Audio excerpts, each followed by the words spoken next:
Right Chandrababu ప్రమాణ స్వీకార కార్యక్రమానికి ముమ్మరంగా ఏర్పాట్లు జరుగుతున్నాయి. గన్నవరం ఐటీ పార్క్ దగ్గర 14 ఎకరాల్లో సభా ప్రాంగణాన్ని సిద్ధం చేస్తున్నారు. సో వీఐపీలు వస్తున్నారు కాబట్టి ప్రత్యేక గ్యాలరీలను అలాగే సెక్యూరిటీ పరంగా జాగ్రత్తలు తీసుకుంటున్నట్లుగా తెలుస్తోంది. రైట్ ఇదే అంశానికి సంబంధించి చంద్రబాబు నివాసం దగ్గర నుంచి మరిన్ని అప్డేట్స్ లైవ్ లో అందించడానికి మా ప్రతినిధి పిఎంఆర్ చంద్రశేఖర్ సిద్ధంగా ఉన్నారు. పిఎంఆర్ ఏర్పాట్లు ఎంతవరకు వచ్చాయి?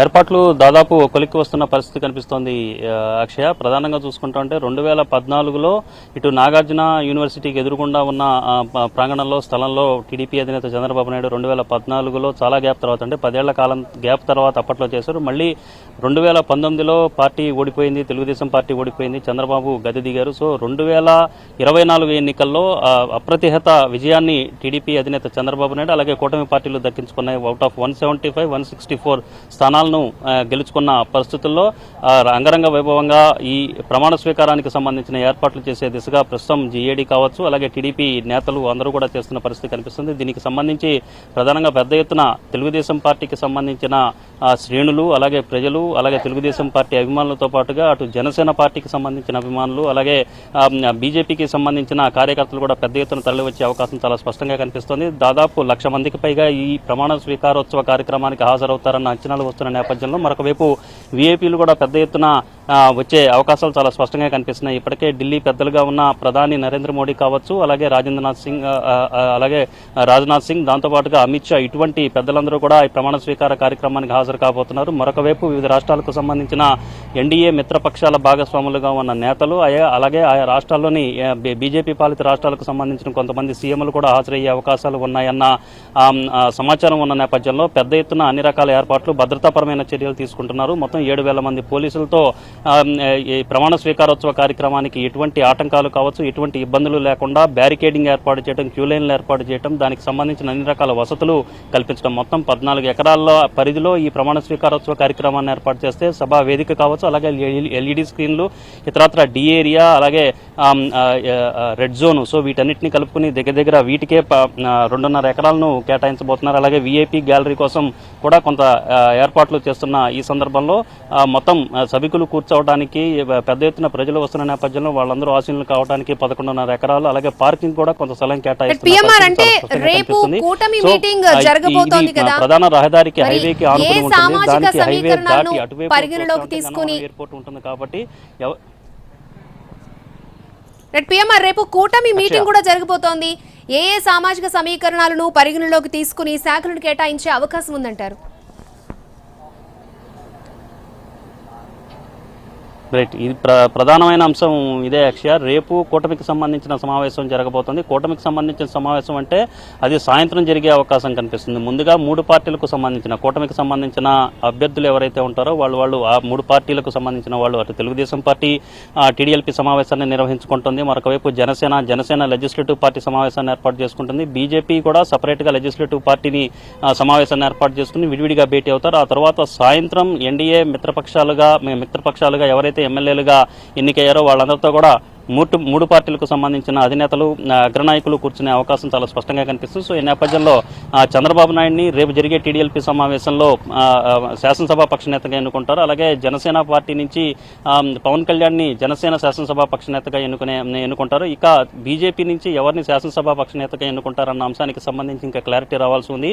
ఆ పార్టీ నుంచి సీనియర్ ఎమ్మెల్యేలుగా ఉన్న వాళ్ళల్లో విష్ణుకుమార్ రాజు కావచ్చు, జమ్మలమడుగు నుంచి ఎన్నికైన ఆదినారాయణ రెడ్డి, సో ఇటువంటి వాళ్ళు ఉన్నారు. వీళ్ళల్లో ఎవరో ఒకరు అవుతారన్న ప్రచారం జరుగుతున్నప్పటికీ ఎవరిని శాసనసభా పక్షనేత అవుతారు అలాగే అధిష్టానం ఎవరికి గ్రీన్ సిగ్నల్ ఇస్తుందన్న అంశానికి సంబంధించి ఇంకా బీజేపీలో ఇంకా మంతనాలు జరుగుతున్న పరిస్థితి కనిపిస్తుంది. ఎన్డీఏ మిత్రపక్షాల సమావేశం పూర్తయిన తర్వాత రేపు సమావేశం పూర్తయిన తర్వాత గవర్నర్కి తమ కూటమికి ఈ స్థాయిలో అంటే మొత్తం 124 మంది ఎమ్మెల్యేలకు సంబంధించిన సంఖ్యాబలం ఉంది కాబట్టి ప్రభుత్వాన్ని ఏర్పాటు చేయాల్సిందిగా ఆహ్వానించాల్సిందిగా గవర్నర్ని కోరతారు. ఆ గవర్నర్ కూడా వీళ్ళని ఆహ్వానించడానికి ఏర్పాటు చేస్తారు. సో ఆ తర్వాత 12వ తారీఖు ప్రమాణ స్వీకారానికి సంబంధించిన కార్యక్రమం ముగుస్తుంది. అయితే 12వ తేదీన చంద్రబాబు నాయుడుతో పాటు ఎవరెవరు ప్రమాణ స్వీకారం చేస్తారన్న చర్చ కూడా ప్రస్తుతం రాజకీయ వర్గాల్లో జోరున జరుగుతోంది. మనకు అందుతున్న సమాచారం మేరకైతే చంద్రబాబు నాయుడుతో పాటు పవన్ కళ్యాణ్ కూడా ప్రమాణ స్వీకారం చేసే అవకాశం కనిపిస్తుంది. అలాగే బీజేపీ నుంచి కూడా ఒకళ్ళు ఇద్దరు ప్రతినిధులు కూడా